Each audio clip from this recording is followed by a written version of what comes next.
Ya, kita tukar-menukar pandangan ya. Beliau saya kira tokoh bangsa, jadi saya senang selalu ketemu dan tukar-menukar pandangan dalam banyak hal. Ya. Ya, kita bicara. Ya. Apa? Hah? Insya Allah sampai enggak. Saya minta tidak hanya Surabaya, Banyuwangi. Ya. Banyuwangi. Pak tadi ngobrol sama penumpang KRL. Surabaya itu zaman dulu, sekarang saya Banyuwangi. Siapa Pak? Pak tadi ngobrol sama penumpang KRL, Pak berapa aja Pak tadi Pak? Apa? Sama penumpang KRL Pak tadi Pak. Ya saya tanya sering nggak naik kereta api? Sering. Bagus nggak? Bagus Pak. Dulu padat sekali, sekarang agak lumayan, nyaman dan sebagainya. Ya saya kira benar itu. Dan saya lihat ya banyak sekali warga negara asing datang kaget di Indonesia. Lihat yang sistem kereta api kita ada yang naik sampai ke Surabaya, ya kan? Kaget.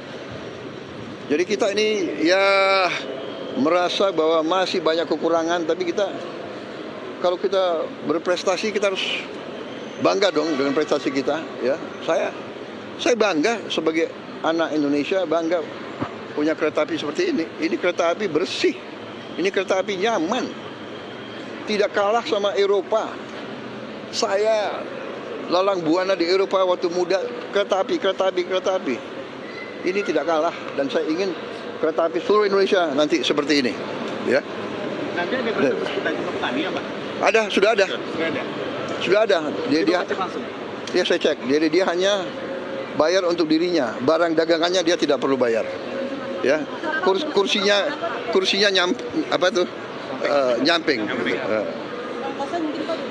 Apanya? Iya tadi saya sudah katakan, ongkos disubsidi pemerintah 60%. Semuanya. Kalau untuk petani dan pedagang, dianya tetap disubsidi 60%, barangnya nggak bayar.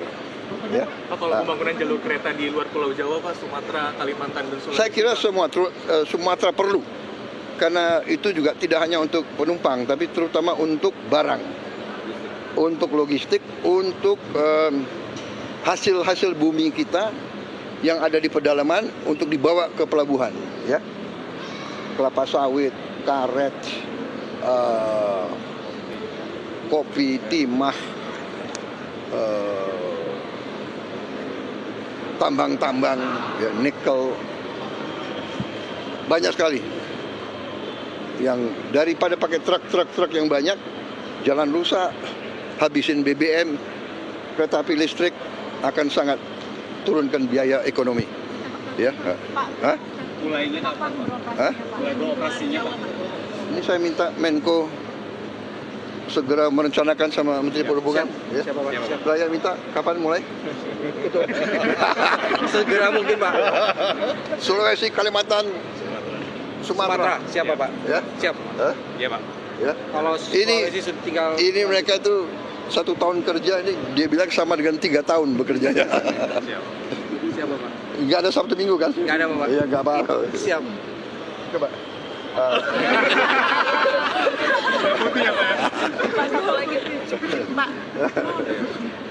Pak, soal Pelangus. Ini mulai botak juga ya. Pak, soal Pelangus dari APBN dan APBN atau gimana pembiayaannya Pak? Pokoknya nggak ada masalah. Karena itu kita harus bayar mungkin 1,2 triliun setahun. Tapi manfaatnya mengurangi macet, mengurangi polusi, mempercepat perjalanan. Ini semua harus dihitung, ya. Jadi saya kira tidak. Dan ini terutama adalah yang penting adalah kita kuasai teknologi. Kita we are at the edge of the best practice. Dan ini ingat ya, ini simbol kerjasama kita dengan Tiongkok. Jadi sudahlah, saya sudah katakan Presiden Republik Indonesia yang ambil alih tanggung jawab. Jadi nggak usah ribut. Kita mampu dan kita kuat duitnya ada. Duit yang tadinya dikorupsi saya hemat, nggak saya kasih kesempatan. Jadi saudara saya minta bantu saya semua, ya. Jangan kasih kesempatan koruptor-koruptor itu merajalela. Uang nanti banyak untuk kita, untuk rakyat semua. Oke? Terima kasih.